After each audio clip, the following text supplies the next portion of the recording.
OTEP, force d'âme à toutes les consciences de notre communauté de l'école d'énergie de l'aide pour la libération de l'âme africaine est là.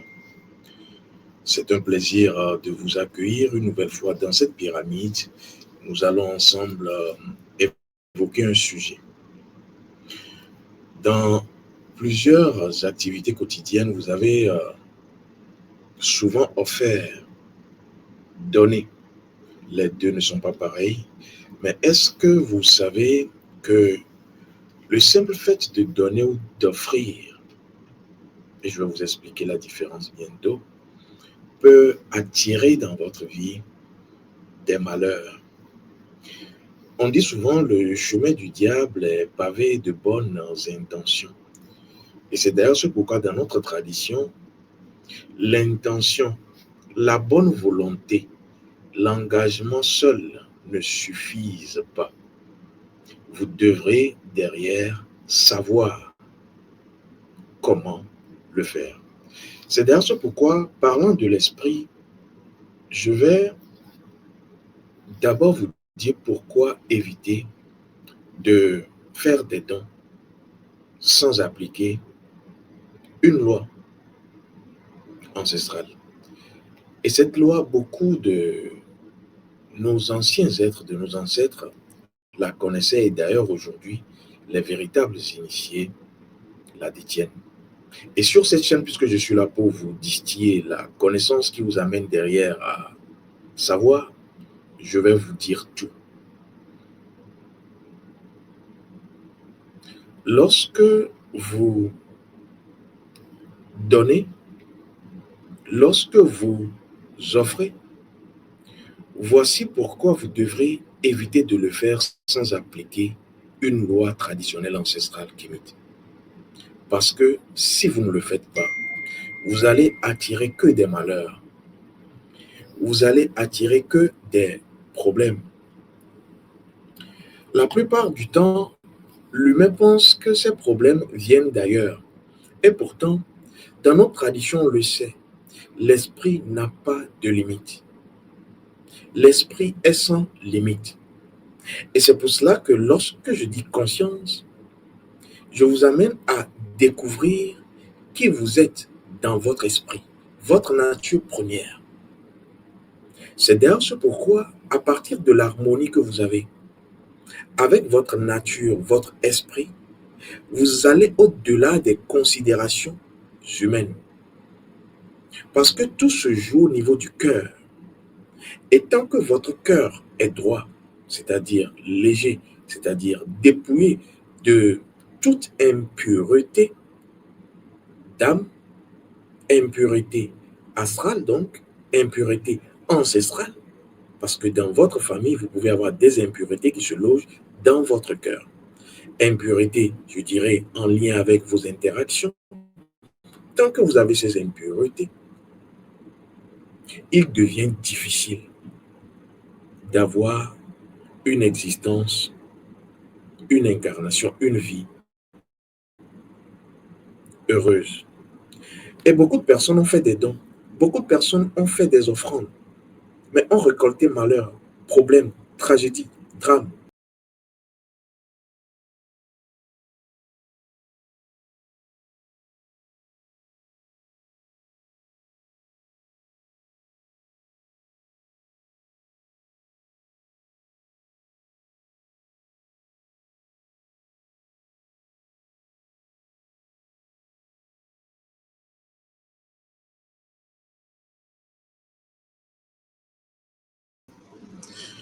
Mais je peux vous dire que ce ne sont pas ces personnes le problème. Les personnes qui font le don, ce n'est pas elles le problème. C'est plutôt l'ignorance de ces personnes. Et lorsque vous avez des personnes qui donnent sans savoir, qui offrent sans savoir, c'est qu'elles sont en train d'utiliser quelque chose d'important, leur âme. Tout ce que vous donnez part de vos mains. Même si c'est à distance, aujourd'hui j'entends beaucoup de personnes dire que la distance est né avec la modernité, la téléphonie est née avec la modernité, et pourtant, c'est être ignorant de la tradition kémite. Parce que nous sommes les premiers à avoir dématérialisé la nature. Je vous donne un exemple. La consultation de l'oracle est une dématérialisation de la nature. Parce que pour nous, kémites, hommes noirs, dépositaires de la première divinité Ben Ben depuis l'Égypte antique, on sait que où que vous soyez, vous êtes liés à nous, vous êtes liés à tout. Et donc, nul besoin que vous soyez présent avant qu'on ne vous parle.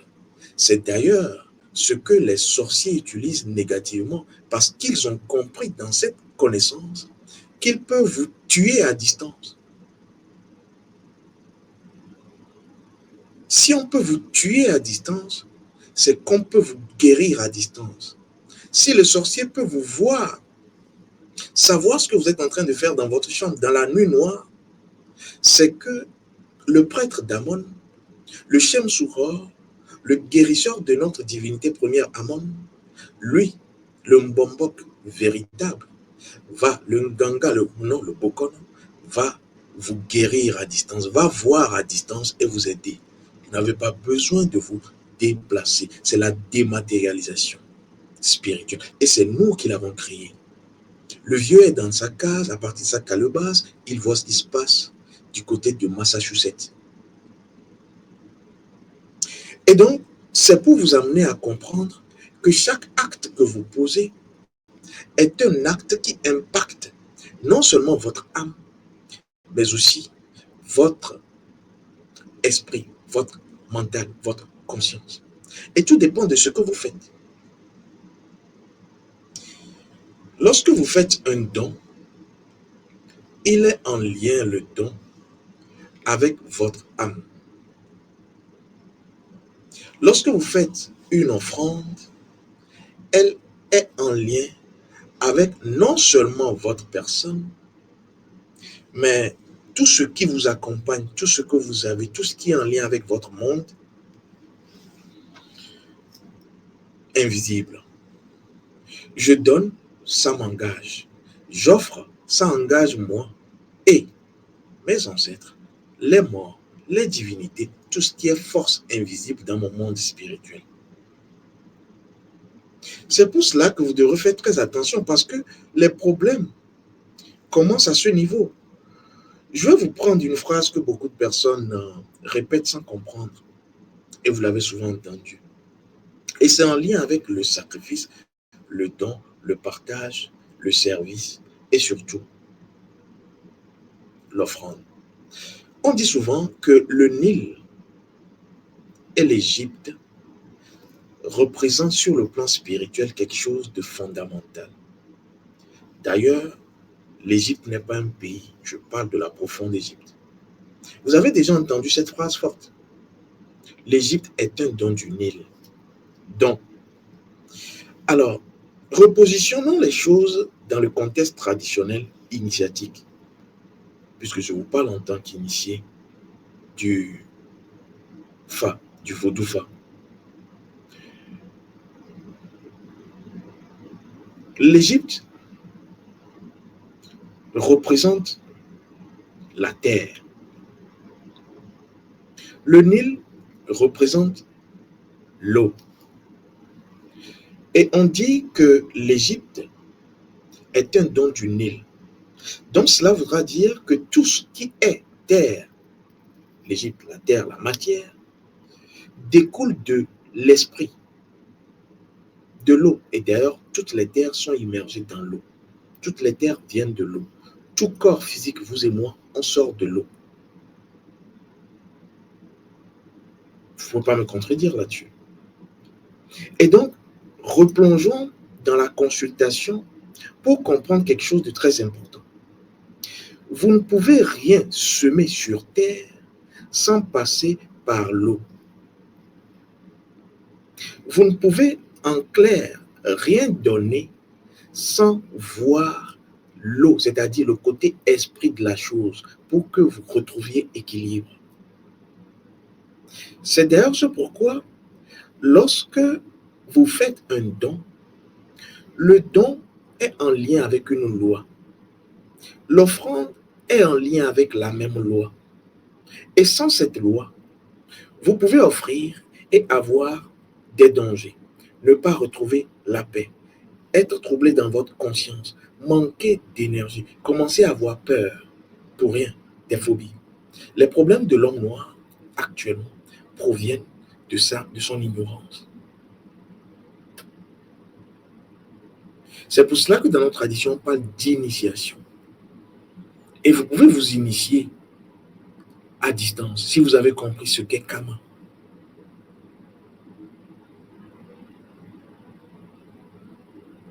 Tout est esprit, tout est conscience. On n'a pas besoin d'avoir l'élève sous ses pieds pour lui accorder la discipline de son âme, la rectitude de son Osiris, de son esprit.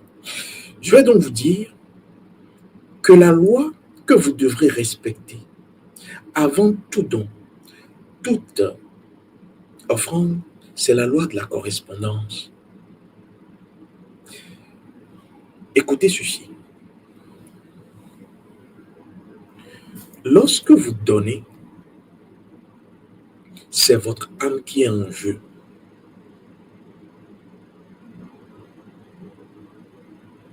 Lorsque vous offrez, c'est votre monde spirituel qui est en jeu. Je prends un exemple. Vous donnez à un fou, une personne qui mendie. Elle est dans un état d'âme pitoyable, misérable. Le simple fait de lui avoir donné, si vous n'êtes dans aucune protection d'âme, dans aucune configuration d'âme, vous devenez ami. Ami, c'est qu'on partage la même âme quelque part, la même émotion quelque part. Parce que l'émotion, c'est l'énergie de l'âme. Émotivérée, c'est l'énergie en mouvement. Donc, le fait que vous soyez en pitié, en compassion avec cette dernière, fait que ce que vous lui donnez vous lie à son âme. Or, son état d'âme n'est pas des plus reluisants. Conséquence, si vous n'avez rien fait avant de lui donner, si vous ne faites rien ensuite, vous prenez une partie de sa pauvreté, de son état d'âme. Est-ce que vous avez compris quelque chose? C'est pourquoi l'initié ne donne jamais au hasard. Maintenant, prenons l'offrande. Lorsque vous offrez quelque chose, c'est que vous l'avez offert à partir de vous et de ceux qui vous suivent. Les morts de votre famille, c'est au nom de votre famille que vous offrez. Maintenant, quelle est la différence? Et c'est là où il faut être très attentif. Entre le don et l'offrande, c'est qu'on donne à quelqu'un. Je parle spiritualité, spiritualité authentique. Pas celle des temps modernes où on mélange tout, où on peut porter une soutane et dire qu'on est dans la tradition. On peut porter, je dirais, un chapeau juif et dire qu'on est dans la tradition. Ou on peut porter, je dirais, une burqa et dire qu'on est kémite. Je ne parle pas de cette spiritualité des temps modernes. Lorsqu'on donne, écoutez très bien, on donne à quelqu'un qu'on ne connaît pas. Je rencontre quelqu'un que je ne connais pas, je ne peux pas lui faire une offrande, je lui donne. Mais dès qu'on parle d'offrande, c'est à quelqu'un qu'on connaît. Prenons des cas concrets. Je vais donner quelque chose à une personne de ma famille, quelqu'un que je connais déjà, que j'ai déjà vu. Je ne suis pas en train de faire un don. Je suis en train de faire une offrande. Parce que du moment où la personne vous connaît, la personne vous connaît déjà, c'est qu'au-delà de votre individualité, vos forces spirituelles, vos forces invisibles connaissent la personne. Donc, que ce soit un oncle, une tante, que ce soit un membre de famille, un collègue, cette personne n'est pas inconnue. Donc, vous lui offrez. Donc, nécessité de respecter la loi de correspondance. L'Égypte est un don du Nil. La terre est un don de l'eau. Ce que vous donnez doit être un don de quoi? Doit être une offrande de quoi?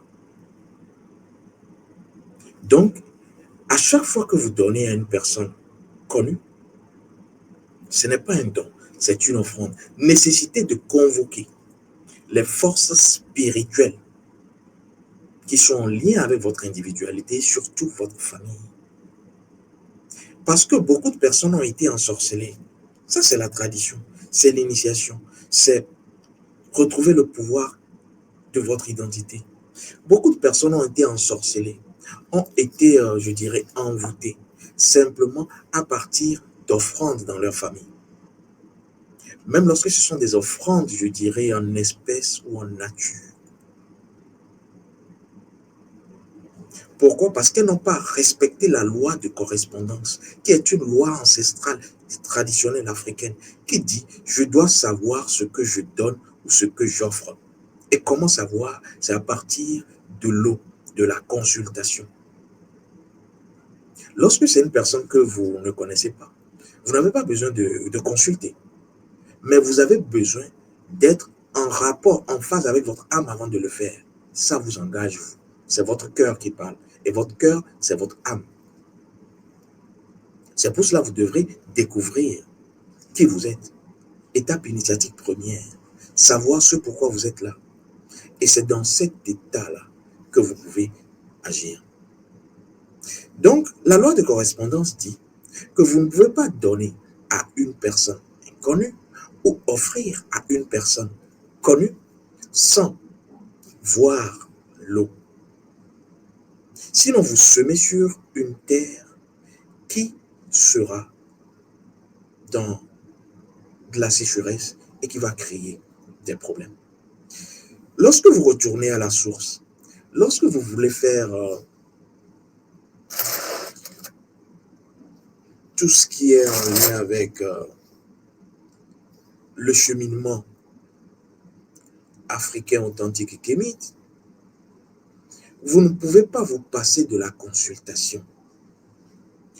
La consultation de l'oracle du Fa, et je rappelle que le Fa a une origine, le Fa a un début, mais n'a pas de fin.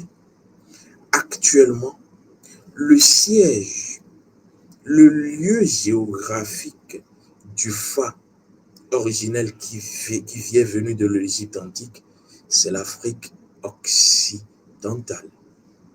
Précisément, Nigeria, Bénin, Togo, Ghana. Et donc, si vous voulez être dans une spécialisation, vous êtes obligé de vous référer à ces personnes initiées sur la terre sur laquelle le Fa parle actuellement. Le Fa ne peut pas parler, je dirais, au Gabon. Le Fa ne peut pas parler, je dirais, dans une autre contrée. Certes, on peut faire une consultation du Fa dans cette contrée, mais on ne peut pas faire parler le Fa. C'est-à-dire, une personne qui naît sur une autre terre ne peut parler que de sa terre et surtout des spécialités de sa terre. Je ne peux pas commencer par faire une consultation à partir de l'esprit du Buti, étant né, étant sorti de terre sur la terre togolaise. Cela s'appelle une imposture, ça s'appelle du vol, une malhonnêteté spirituelle. Je dois d'abord parler de moi. C'est comme les Chinois qui viendraient par exemple en Afrique et dire qu'ils sont spécialistes de la tchéké. Ils doivent être d'abord spécialistes des marques chinoise. Je ne peux pas être togolais et commencer par dire que je fais une consultation à partir de méthodes qui viennent du Mali et que c'est ma spécialité. Je dois d'abord maîtriser ma territorialité spirituelle, c'est-à-dire où est-ce que je suis sorti de mon ben-ben, avant de prétendre parler d'autre chose. Les imposteurs, il y en a beaucoup. Et c'est pour cela que je dis, tout ce que vous donnez, même si c'est à des personnes, je dirais, qui sont en lien, selon ce qu'on vous dit, à la spiritualité, cela peut se retourner contre vous. C'est pour cela que je parle de ce thème, don, offrande. Vous donnez à des hommes dits spirituels. Vous faites des consultations chez des personnes dites spirituelles. Mais est-ce que vous êtes sûr que ces personnes sont liées au bon égrégore? Parce que la loi de correspondance, je la répète, dit que je ne peux pas semer sur une terre si je n'ai pas consulté l'eau de la terre.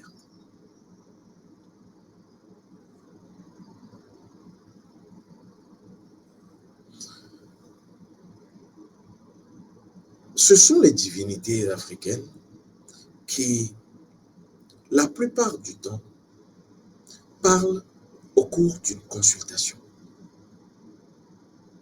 Ce n'est pas vous qui parlez. C'est pour cela qu'on n'a pas besoin de votre présence. Vous voulez des vérités, je vous le dis.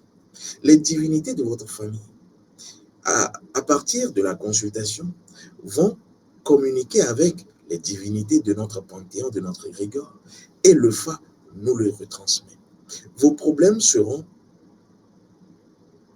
résolus du moment où les morts, les ancêtres et les divinités de votre famille vont parler aux divinités du Panthéon qui sont connectées à l'oracle Opha. Et le prêtre d'Amon, le consultant, qui est sur cette terre-là que j'ai citée, Nigeria, Ghana, Togo, Bénin, et on vient d'ailleurs d'avoir une étape, une phase du côté du Bénin, avec les Vodun Days. Lorsque vous les écoutez, les véritables initiés, reconnus par le collège des initiés patriarches, c'est à ce niveau-là que vous commencez par trouver solution. Parce que je dis, à chaque problème, la solution qui lui correspond. Si c'est parce qu'une personne parle du Fa, c'est parce qu'une personne parle de, je dirais, du Tai Chi, qu'elle est maître du Tai Chi, c'est faux. Il faut plutôt aller découvrir la nature profonde de la personne à partir de ses résultats, à partir de ses outils, de ses éléments. Les morts, les ancêtres, vos totems peuvent vous agresser vous-même tant que vous n'êtes pas dans la rectitude. Faites très attention. C'est d'ailleurs ce pourquoi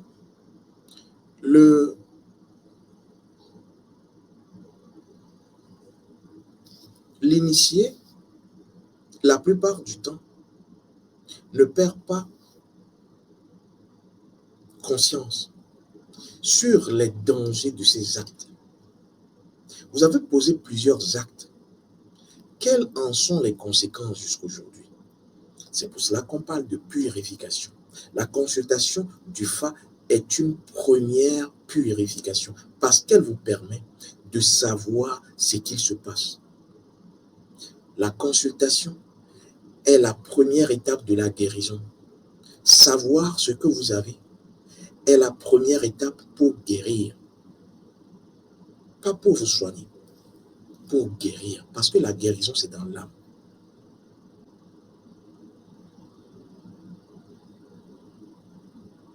N'évitez jamais, n'oubliez jamais, ne négligez jamais dans votre famille ou dans votre entourage de donner,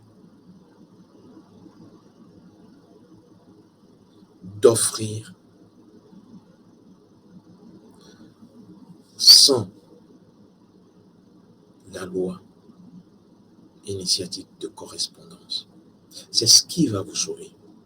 Parce que le monde spirituel du fou, les entités qui dorment dans son âme, peuvent vous attaquer parce que vous lui avez donné.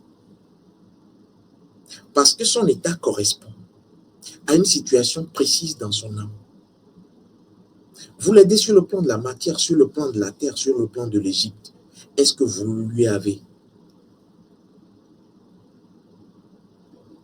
permis de comprendre à partir de votre âme ce qui se passe dans son eau, dans son esprit? On n'aide pas tout le monde. On ne donne pas à tout le monde. On n'offre pas à tout le monde. C'est d'ailleurs ce pourquoi nous allons nous rencontrer, vous et moi, dans une classe, dans quelques jours, pour évoquer deux choses. La première chose, c'est comment être dans l'élévation sociale, avancer dans la société et créer la prospérité matérielle que vous appelez richesse. Ça, c'est la première chose que nous allons étudier de façon pratique, vous et moi. Et la deuxième chose que nous allons étudier, c'est comment utiliser de façon pratique quotidienne à chaque instant de votre vie, votre âme à partir de sa mission. Cela voudra dire que vous allez découvrir votre mission. Et si vous découvrez déjà votre mission, si vous l'avez, mission d'âme, comment l'utiliser? Nous allons ensemble en parler, c'est le deuxième point. Comment être toujours en lien quotidiennement, toujours dans le deuxième point, avec vos ancêtres dans notre tradition? Est-ce que vous avez forcément besoin d'éléments extérieurs, de l'eau, de machin, avant de pouvoir être en contact avec vos ancêtres? Est-ce qu'il n'existerait pas un point de contact direct entre vous et vos ancêtres que vous avez oublié et qui crée aujourd'hui un désordre, le chaos que vous vivez? C'est le deuxième point. Et donc, dans quelques jours, je serai avec les consciences qui le veulent bien pour en parler. Les informations génériques annexes, connexes, complémentaires, vous les aurez dans nos groupes ou dans, je dirais, la diffusion communautaire que nous avons. OTEP, avant de quitter, le staff me rappelle toujours Prosperita Argenta. Ici, vous avez la protection et la prospérité financière, la protection de votre énergie financière. Votre argent, avant qu'il soit physique, est dans le monde astral. Et les sorciers voient cela, peuvent détourner cela.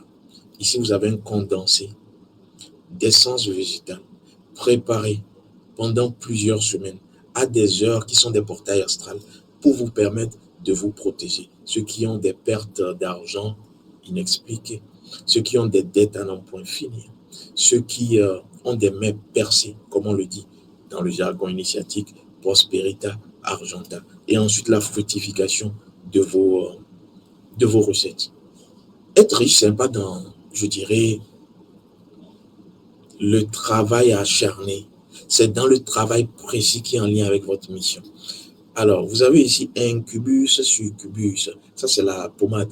Pour ceux qui sont victimes de paralysie à l'état de sommeil,